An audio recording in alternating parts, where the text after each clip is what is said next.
Bismillahirrahmanirrahim. Alhamdulillah alladzi arsala rasulahu bil huda wa dinil haq liyudhhirahu ala dini kulli wa kafa billahi syahida. Asyhadu an la ilaha illallah wahdahu la syarikalah wa asyhadu anna Muhammadar Rasulullah. Amma ba'du. Alhamdulillah, puji dan syukur kita panjatkan kehadirat Allah Subhanahu wa taala atas segala limpahan nikmat yang telah Allah berikan. Mudah-mudahan kita diberikan kekuatan, mudah-mudahan kita selalu berada dalam inayah dan ridha Allah Subhanahu wa taala. Pemirsa yang dirahmati Allah, Rasulullah SAW satu ketika pernah berdialog dengan para sahabat. Dalam sebuah hadis diabadikan dalam riwayat Imam Bukhari yang bersumber dari seorang sahabat Abi Hurairah, ketika Rasulullah melontarkan pertanyaan kepada seluruh sahabat yang hadir pada waktu itu,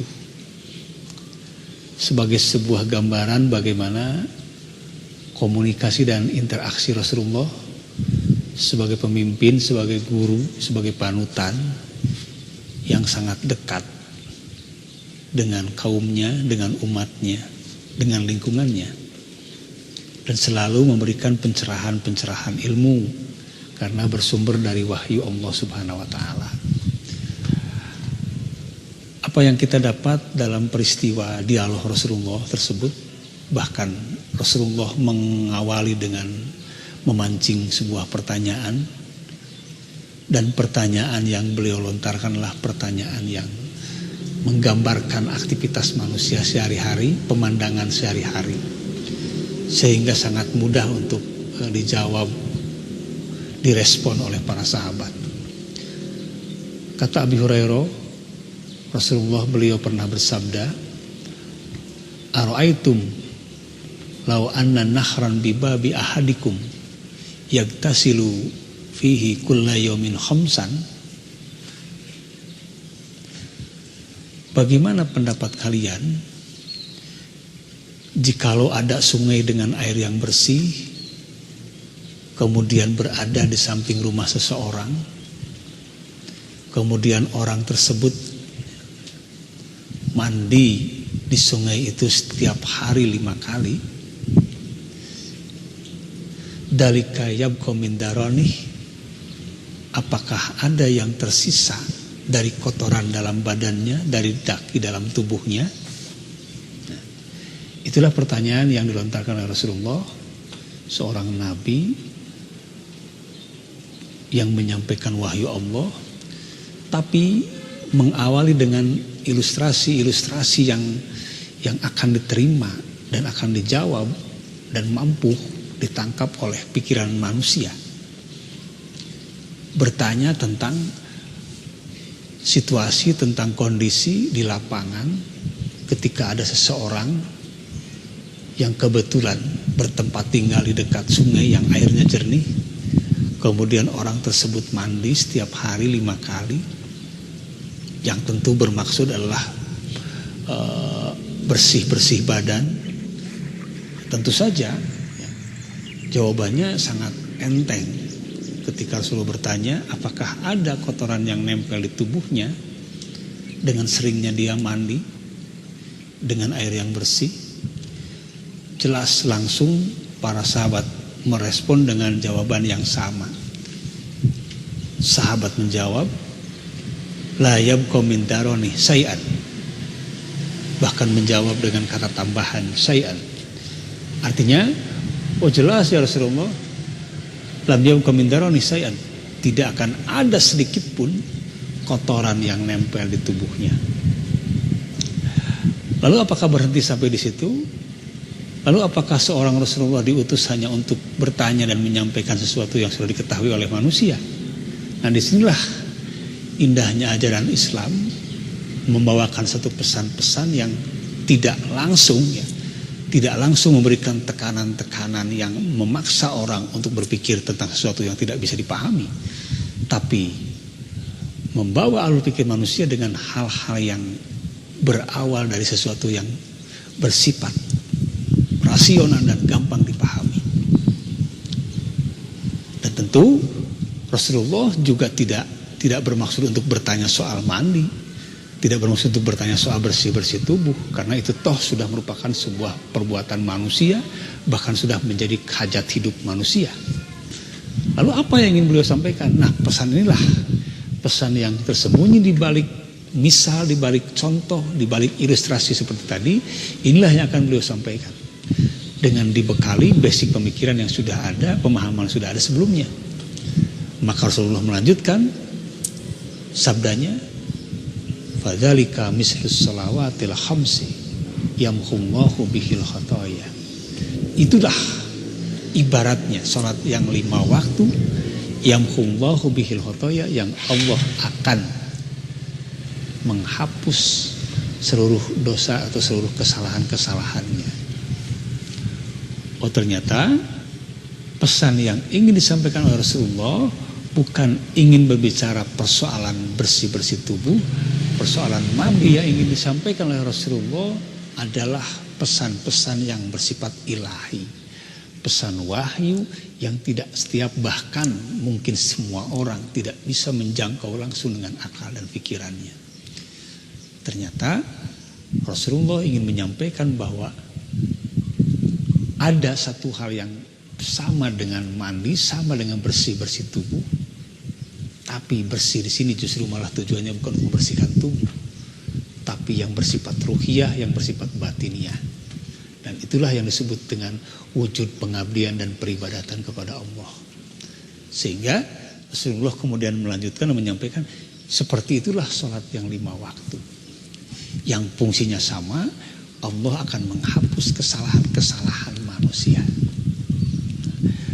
Dalam hadis ini juga ingin memberikan penjelasan kepada kita semua bahwa beribadah harus dipahami sebagai sesuatu dalam rangka pemenuhan kebutuhan. Ibaratnya orang mandi atau melakukan hal-hal yang lain yang bersifat tuntutan kebutuhan.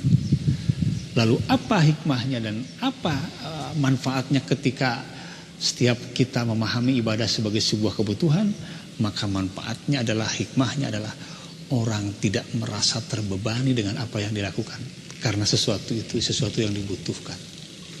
Kenapa orang merasa terbebani untuk melakukan ibadah sebagai hanya sebuah tuntutan perintah? Karena dia menganggap bahwa ibadah ini bukan sebuah kebutuhan. Maka Rasulullah memberikan penjelasan dengan mengibaratkan aktivitas kehidupan kita sehari-hari, ibarat mandi dan ataupun yang lainnya, untuk meluruskan pemahaman dan memudahkan orang memahami tentang apa yang dimaksud dengan ibadah. Ibadah yang kita lakukan, terutama yang rutin, yang rutinitas, yang terus-menerus, bertujuan untuk bagaimana agar kita butuh dengan ibadah itu, karena kita ada sesuatu yang tidak kita sadari dan tidak kita rasakan, yaitu al-khotoya, kesalahan-kesalahan yang mungkin kecil, yang mungkin kita tidak sadar. Maka hadis ini mengingatkan kepada kita bahwa fungsi ibadah, terutama sholat, adalah bertujuan untuk terus sebagai kifarat, penghapus kesalahan dan kekeliruan kita. Selanjutnya hadis ini pun juga memberikan pesan lain. Ketika Rasulullah memberikan ilustrasi, memberikan tamsil, analogi, gambaran ibarat orang mandi di air bersih 5 kali, tentu yang dibicarakan adalah bagaimana ada pola hidup yang benar sesuai dengan aturan dan tertib dan kedisiplinan. Mandi tiap hari secara rutin dengan waktu-waktu tertentu. Bahkan bukan hanya mandi, pekerjaan apapun yang kita lakukan secara rutin dan penuh dengan kedisiplinan atas dasar kebutuhan, maka tentu ini akan berdampak pada aktivitas-aktivitas yang lain.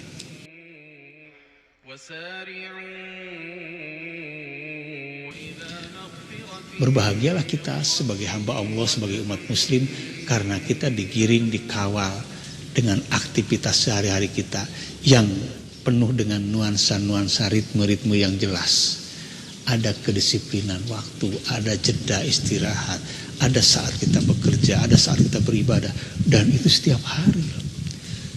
Dan fitrah manusia butuh untuk itu.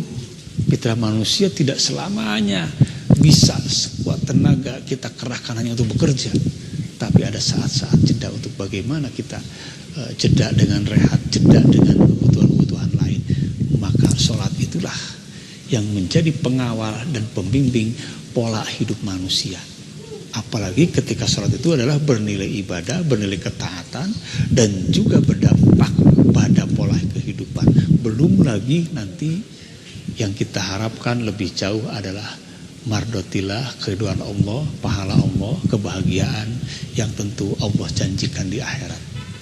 Pemirsa yang dirahmati Allah sekalian, sungguh indah dan luar biasa Rasulullah mengajarkan kepada umatnya, kepada sahabat-sahabatnya pada waktu itu, memberikan pencerahan, memberikan kecerdasan, berdialog, mengajak berpikir, dan menggiring kepada amalan-amalan yang tidak memaksa dan mengekang, tapi memberikan pencerdasan dan pencerahan dengan diawali dengan hal-hal yang akan diterima. Sehingga jawaban sahabat pun tidak bisa mengelak ketika dia mengatakan bahwa dengan mandi terus-menerus badan akan bersih, maka tidak akan bisa kita mengelak dan mengubah dan menolak bahwa demikian pula ibadah.